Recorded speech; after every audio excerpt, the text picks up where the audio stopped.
Dans le but d'améliorer la qualité des eaux de la Moine, le syndicat intercommunal d'aménagement de la Moine a mené une expérimentation de 2006 à 2009. Cette expérimentation consistait à laisser ouvert le vannage entre les chaussées de la Nombretière et du Plessis. Les résultats de cette expérience ont montré une nette augmentation de la biodiversité. Apparition d'un nouveau paysage, les vases sur la partie courante ont pratiquement disparu. La biodiversité végétale a augmenté, en témoigne le verdissement naturel des berges. Le retour de différentes espèces animales, observations réalisées par la Fédération départementale de pêche de Maine-et-Loire et par les biologistes du CPIE des Mauges.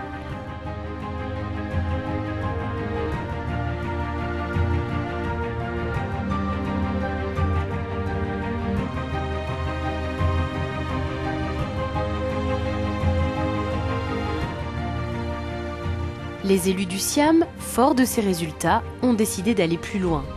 Depuis mars 2012, le SIAM a donc engagé une série de travaux pour restaurer le lit de la Moine. Cette première phase des travaux consistait à effacer tout ou partie des 6 ouvrages hydrauliques situés entre le barrage de Ribou et le moulin de Grandjard. L'objectif principal de ces travaux, c'est avant tout de permettre à la Moine de retrouver une continuité écologique. Une rivière qui fonctionne normalement transporte des matériaux, limon, sable, gravier, cailloux, voire des blocs pendant les grosses crues. Les ouvrages bloquaient ce processus, provoquant des colmatages, soit de vases, soit de sable dans le bief, partie de rivière entre 2 seuils ou chaussées, à Grandjard, au Carteron et au Gribou. L'effacement des différents ouvrages hydrauliques aura permis aussi à la faune et aux poissons migrateurs comme l'anguille de se réapproprier la Moine du moulin de Grandjard au barrage de Ribou. Selon les besoins, les berges ont été adaptées. Certains murs existants sur les berges de Grandjard ont été consolidés. Le projet a permis aussi d'aménager les sorties d'eau pluviale se déversant dans la rivière. Celle-ci charriait tout ce qui était abandonné par les passants, du mégot de cigarettes aux bouteilles plastiques. Les nouveaux aménagements permettent de filtrer biologiquement ces sorties d'eau grâce à des obstacles ou des roseaux. Cette action a également permis de retirer des déchets plus importants jetés délibérément dans la rivière.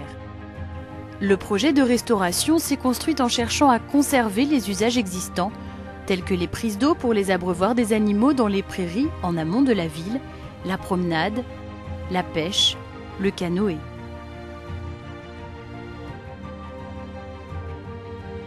Sur le site de Grandjard, le réaménagement beaucoup plus important avait un autre objectif.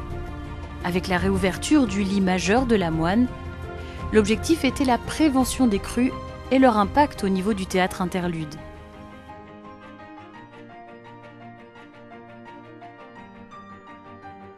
Afin de redonner à la rivière des espaces d'expression lui permettant de déborder sans risque pour les riverains, 12 000 m3 de remblais auront été retirés. Un premier étage a été créé avec une prairie se trouvant à 50 cm au-dessus du lit normal de la Moine. Un deuxième étage accueille désormais les nouveaux terrains de boules. Ces aménagements permettront de limiter l'impact des crues à l'amont immédiat de ce site. Le SIAM et la ville de Cholet resteront attentifs aux demandes des riverains, des usagers et des Choletais en général. En fonction des évolutions de la Moine, de sa renaturation, des ajustements pourront être opérés.